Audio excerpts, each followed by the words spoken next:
नमस्ते सम्पूर्ण मेरो आदरणीय ग्राहक महानुभावहरू। आज म तपाईँहरूलाई सुन सम्बन्धी एउटा रोचक कुरो भन्न गइरहेको छु। यति धेरै महँगो हो। आजको भाव अनुसार नेपालमा सुनको भाव 3,07,000 को हाराहारीमा छ। यति महँगो सुन पनि मानिसहरूले आखिर किन सुनमा लगानी गर्छन् त? आखिर के कारण चाहिँ यस्तो सुनमा लगानी गर्नु? यसको सामाजिक, आर्थिक, मनोवैज्ञानिक विषयमा म तपाईँहरूको माझमा केही पोइन्ट लिएर आएको छु। हाम्रो भिडियोलाई अन्तिमसम्म हेरेर साथ दिनुहोला र भिडियो मन परेमा आफ्नो साथीभाइहरूलाई र आफ्नो आफन्तहरूलाई शेयर गर्न चाहिँ नबिर्सिनुहोला।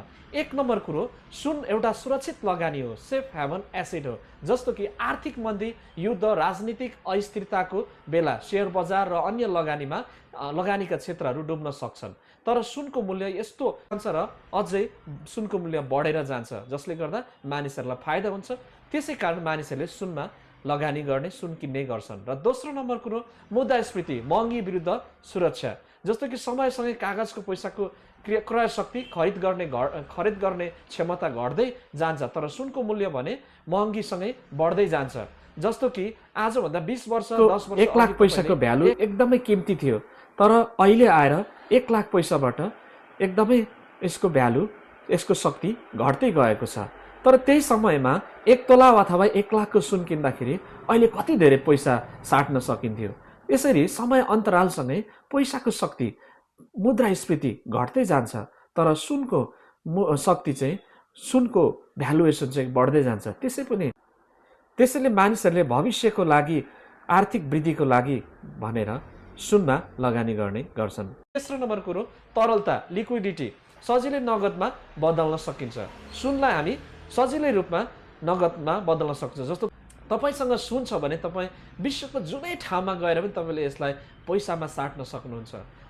जग्गा, जमिनहरू र मूल्यवान वस्तुहरू बेच्नको लागि समय लाग्दछ, तर सुन तपाईँसँग छ भने तपाईँले जुनसुकै टाइममा पनि तपाईँले यसलाई पैसामा तपाईँले बेच्न वा साट्न सक्नुहुन्छ र ब्याङ्कमा लगेर धितोको रूपमा तपाईँले लोन पनि सहज रूपमा लिन सक्नुहुन्छ। त्यसैले सुन मानिसहरूले मूल्यको रूपमा, खजनाको रूपमा मानिसहरूले सुनमा लगानी गर्ने गर्छन्।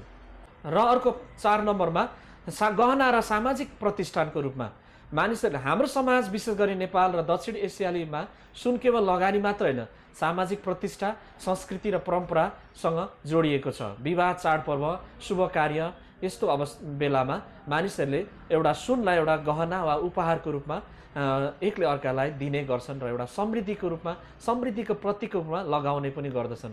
त्यसैले मानिसहरूले बिहा व्रतबन्धहरूमा अनिवार्य रूपमा प्राय पैसा हुँदाखेरि सुन किन्ने गर्छन्। र अर्को 5औं नम्बरमा छ भौतिक सम्पत्तिको रूपमा। कागजी शेयर, डिजिटल पैसा हराउने वा कम्पनी डुब्ने जोखिम हुन्छ, तर सुन आफ्नै हातमा वा सुरक्षित लकरमा राख्न सकिने भौतिक सम्पत्ति हो। मानिसहरूलाई आँखाले देख्न र छुन सकिने सम्पत्तिमा बढी विश्वास लाग्दछ। र यो सुन भन्ने चिज तपाईँले लगाएर हिँड्दा पनि एकदमै सुहाउने भयो र आफूलाई देखाउने कुरामा पनि मानिसहरूले फिजिकल, भौतिक सम्पत्तिको रूपमा मानिसहरूले चाहिँ सुनलाई किन्ने गर्छन्। र अर्को 6औं नम्बरमा छ दीर्घकालीन फाइदाको रूपमा मानिसहरूले सुनहरू किन्ने गर्छन्। जस्तो कि अल्पकालीन रूपमा सुनको मूल्यमा केही उतार चढाव आए पनि दीर्घकालीन, लङ टर्ममा यसले धेरै फाइदा, प्रतिफल दिने गर्छ।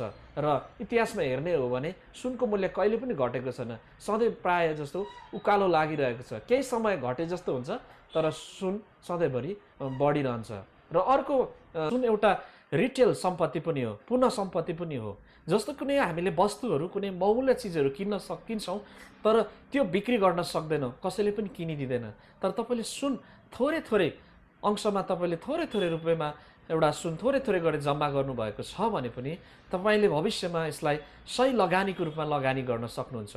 त्यसै कारण पनि मानिसहरूले सुनमा लगानी गर्न सक्छन्। र मानिसहरूले सुन उपभोग र वा फेसनका लागि मात्र होइन, आफ्नो भविष्य सुरक्षित गर्न, महँगीबाट बच्न, बचत जोगाउन र आपतकालीन समयका लागि महँगो भए पनि खरिद गर्ने गर्छन्। र आजको भिडियो तपाईँहरूलाई के कस्तो लाग्यो?